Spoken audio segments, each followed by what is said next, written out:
teman-teman semua, apa kabarnya hari ini? Semoga dalam keadaan sehat walafiat dan dijauhkan dari segala macam penyakit ya tentunya. Eh, dan ini sebelumnya minta maaf ya, mungkin ada komen atau apa yang belum aku jawab di videoku sebelumnya, tapi pasti akan aku jawab ya guys. Mungkin agak lambat karena sedikit sibuk, maafkan ya.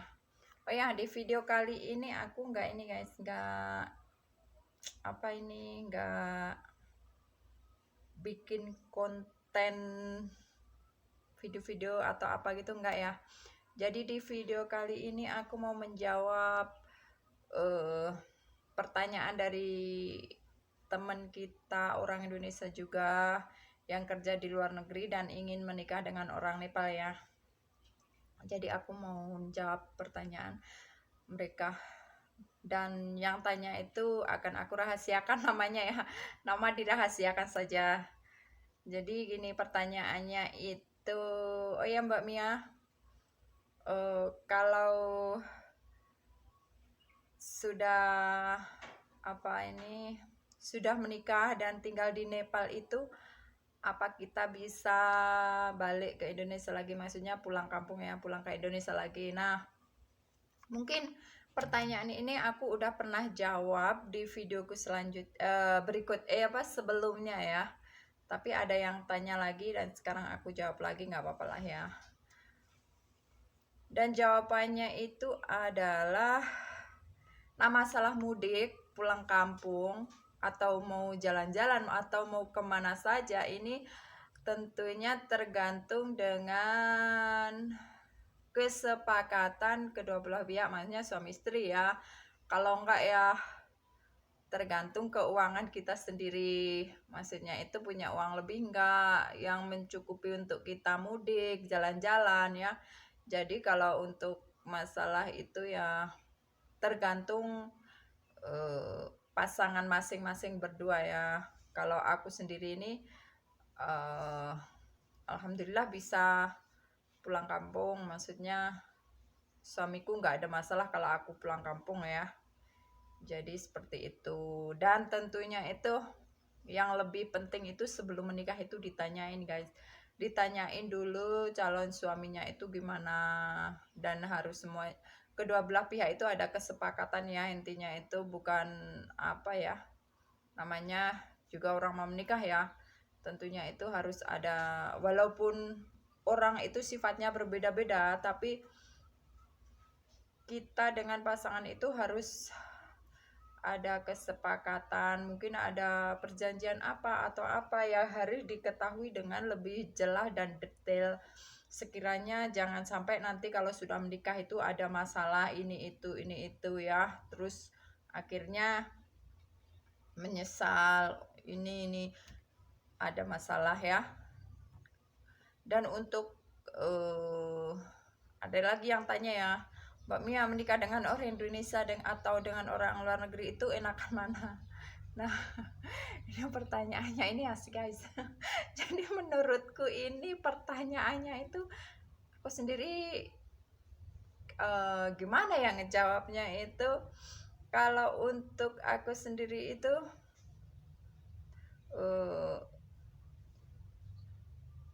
biasa aja sih. Cuma bedanya itu kita nggak bisa sewaktu-waktu pulang ke Indonesia ya. Jadi sama saja kalau kita kerja walaupun kita nikah dengan orang Indonesia, tapi kita tinggalnya kalau rumah kita di Jawa, terus kita tinggal di Jakarta atau tinggal di Surabaya atau di luar Jawa gitu ya. Kita kan kalau mau mudik kan nunggu kapan punya ongkos atau uang lebih ya. Jadi intinya itu guys, jadi intinya itu sama saja ya, kita menikah dengan orang Indonesia atau orang luar negeri.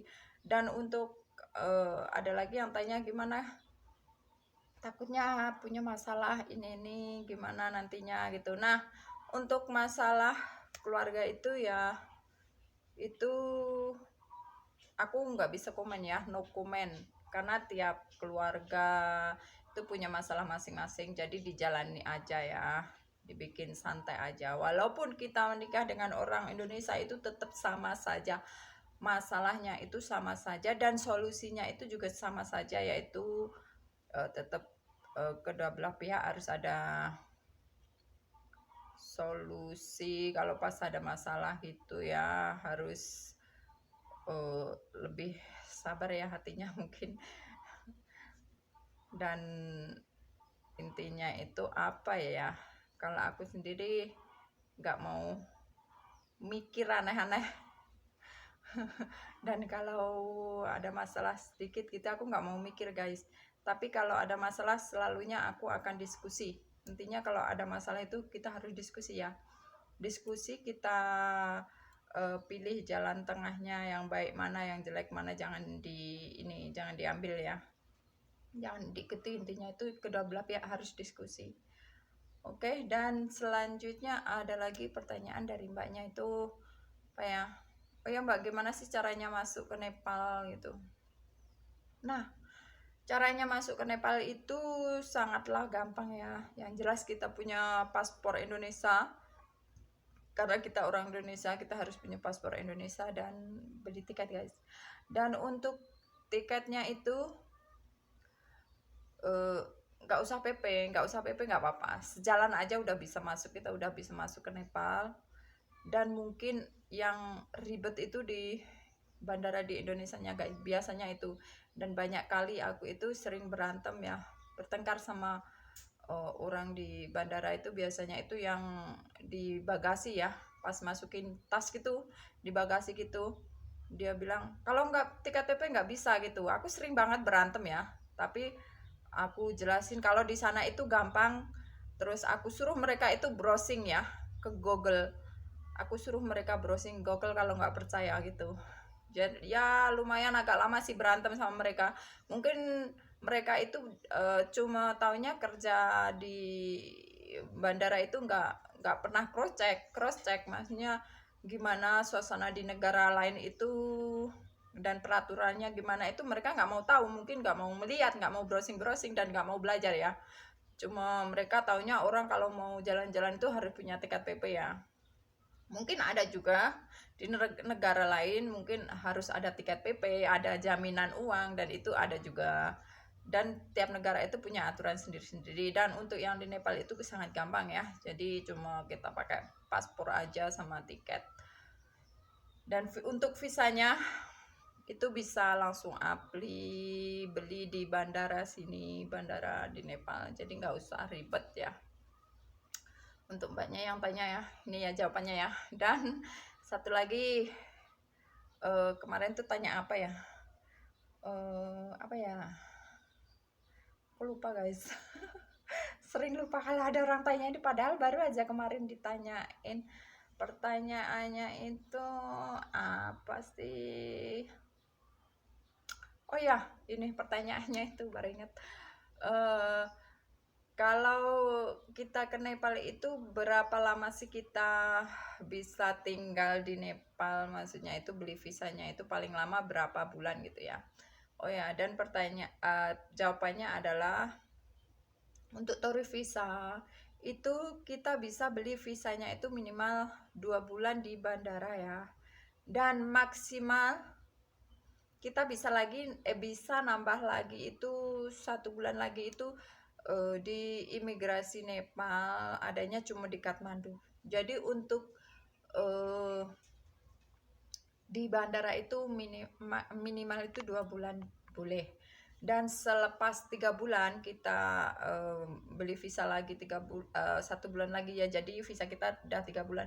Dan selepas itu kita harus check out guys, maksudnya itu keluar dari Nepal dulu terus masuk lagi ke negara lain, atau pulang dulu, mudik dulu, atau kemana. Dan kebiasaannya kalau ada juga itu orang Indonesia itu mereka jalan-jalan ke India guys, jadi masuk ke India dulu baru masuk lagi ke Nepal. Nah itu kayak kalau TKW yang kerja di Hong Kong itu biasanya itu Chutking ya, namanya itu Chutking, masuk ke Macau atau ke Cina, jadi sama aja seperti itu untuk memperpanjang visa intinya. Nah Untuk mbaknya yang tanya kemarin jawabannya itu ya. Semoga membantu dan semoga paham. Kalau belum paham silahkan tanya, bisa komen di bawah. Tapi kalau yang malu ya langsung aja bisa inbox. Oke, videonya aku sudahi dulu. Semoga bermanfaat untuk teman-teman yang tanya. Lain kali akan aku sambung lagi dengan video selanjutnya. Bye bye.